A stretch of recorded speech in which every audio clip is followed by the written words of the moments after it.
Go. Good afternoon, everyone. This is the second reporter. The topic is all about the reward street names in Lipa. Ang contribution ng Lipa sa digmaang Pilipino-Espanyol ay makikita sa ilang mga lansangan at ito ay pinangalan sa mga lumang at saka sa mga bayani ng lungsod at naganap noong unang panahon. Marami na lamang natin dito ang Kali Aguinaldo. Ang Kali Aguinaldo ay tinatawag niyang Presi Katimba dito sa may bandang plaza.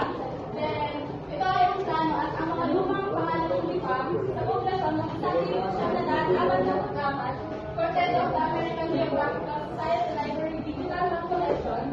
Ang mga pangunahing kali ng Lipa ay tinatawag noong para sa mga ilan ng ipenyo, mga bayani ng Pilipinas at saka sa mga naganap noong unang panahon. Noong revolusyon ng 1898.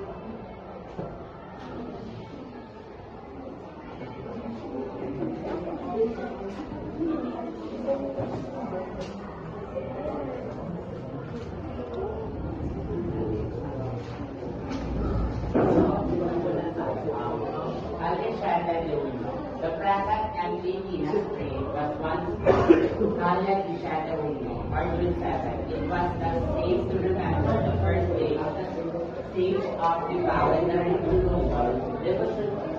revolutionary forces repulsed the Spanish military. So,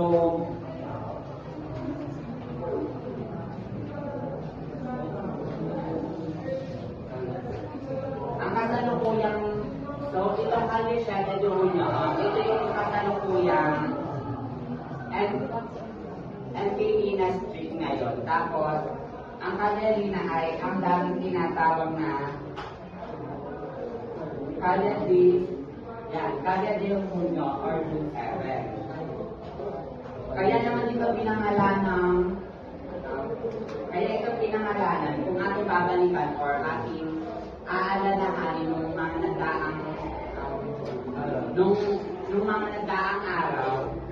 Ito ay ang unang araw ng pagkukob ng Lipa ng itakbi ng mga revolusyonaryong pwersa ng militar ng Espanya. So, from the word pagkukob, ito yung the act of separating or setting something apart from the others. Like separation, isolation, segregation, and partition.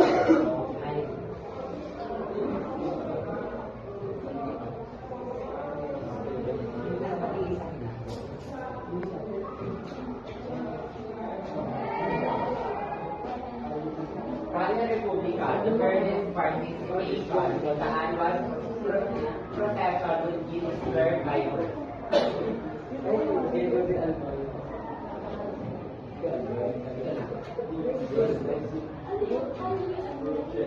Republica.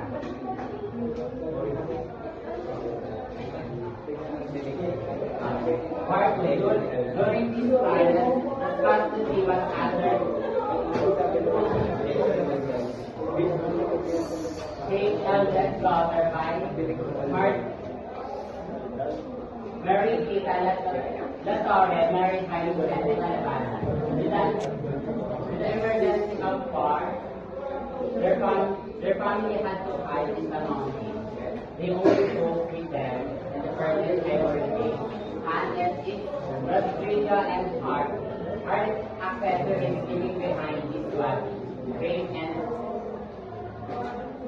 caravan in their own in Calle Republica. So, ang pakikilahok ng bird sa tao ng prosesyon ay maaabala ng World War II.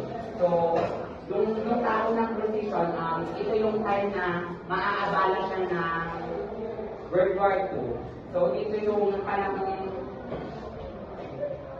panahon ito, ang pag-iingat dito ay nasa ilalim ng panganay na anak, Mr. Yang na si Marquita La Torre, na ang pinaksalan naman ni ni Vicente Malabanan sa pagusbong ng digmaan ito, ang kanilang pamilya ay kinakailangan magtakot sa kabundukan. So, kinuha lamang nila yung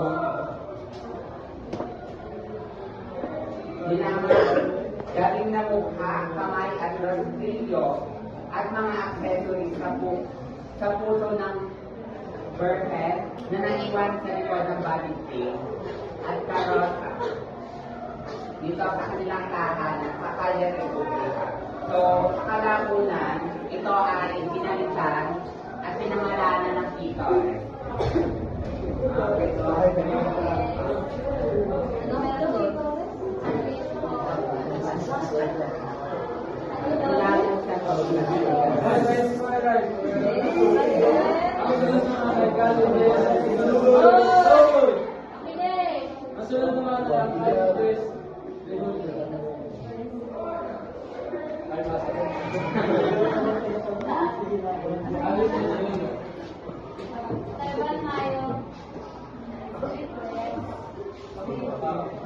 There used to be a Calle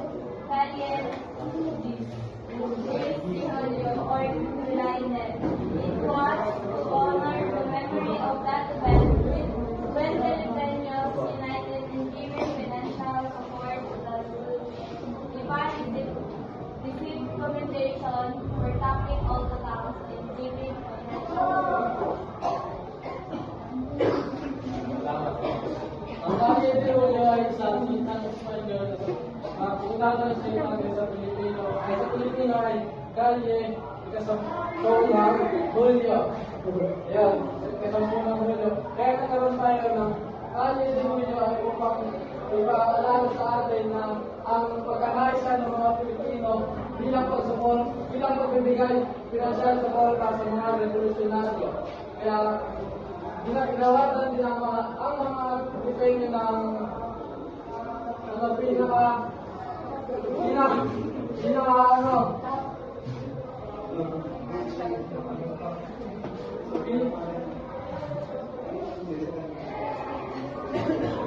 ginawatan din ang mga depenyo for copying all the towns in giving financial contribution. Kaya ito ay matatagpuan mo dun sa tapos, di ba, at yung sa pwede yung malingke, tapos sila ganun ka, ito na yung pamilya. Hindi ka lang dito lang. Kaya nalalaman ang malingke. Tapos, pag dumaritso ka, hindi yung pinaka-pamilya. Hindi dyan, dito lang. Pero, kasi hindi nyo na yung nakakalam kung sasabihin mo dito agad, pero alam nyo na yung mga pamilya. Kaya tapos ito ay pinalitan na sa Sugar Ice Cream o paalala sa atin mga nagawang tulong sa atin ang ating Mayor Esteban May.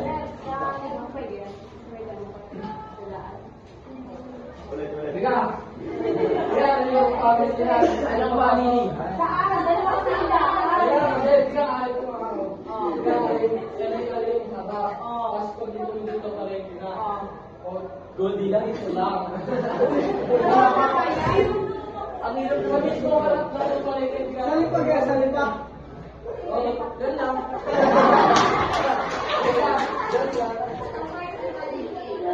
Kaya tayo nagkaroon ng festival upang ipaalala sa ating mga pagkakakulang at pagkakalas sa mga Pilipino. Sanya ulit.